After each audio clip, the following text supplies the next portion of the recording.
आंतरराष्ट्रीय योग दिनानिमित्त पंतप्रधान मोदी हे विशाखापट्टणममध्ये आहेत। 5 लाख लोक एकाच वेळी योगा करणार आहेत। या पार्श्वभूमीवरती समुद्रामध्ये भारतीय नौदलाचं सामर्थ्य दाखवलं जातं। युद्धनौकांची बंगालच्या उपसागरामध्ये गस्त। या पार्श्वभूमीवर आमचे प्रतिनिधी शिवाजी काळे यांनी आढावा घेतलाय।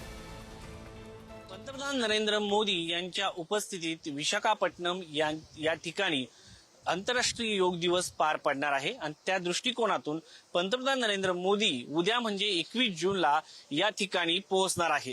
त्या दृष्टिकोनातून भारतीय नेव्हीचे तटरक्षक दलाचे जे जहाज आहेत ते या ठिकाणी आपल्याला पाहायला मिळतात आणि मोठ्या प्रमाणात कडक बंदोबस्त जो आहे तो या ठिकाणी ठेवण्यात आलेला आहे।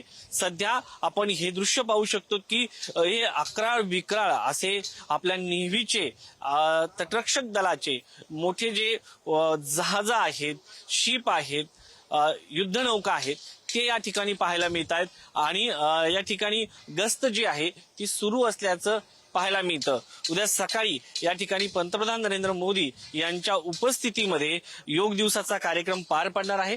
त्यामुळं उद्या या ठिकाणी जो हा कार्यक्रम होणार आहे त्या कार्यक्रमाला अत्यंत महत्त्व प्राप्त होतं। सगळ्यात महत्त्वाचं म्हणजे यावेळेस या कार्यक्रमाची धुरा जी आहे ती मराठमोळ्या प्रतापराव जाधव आयुष मंत्रालयाचे मंत्री आहेत त्यांच्यावरती असल्यामुळं या कार्यक्रमाकडे जगाचं लक्ष लागलेलं आहे। व्हिडिओ जर्नलिस्ट अनिल कपूरसह शिवाजी काळे, पुढारी न्यूज, विशाखापट्टणम।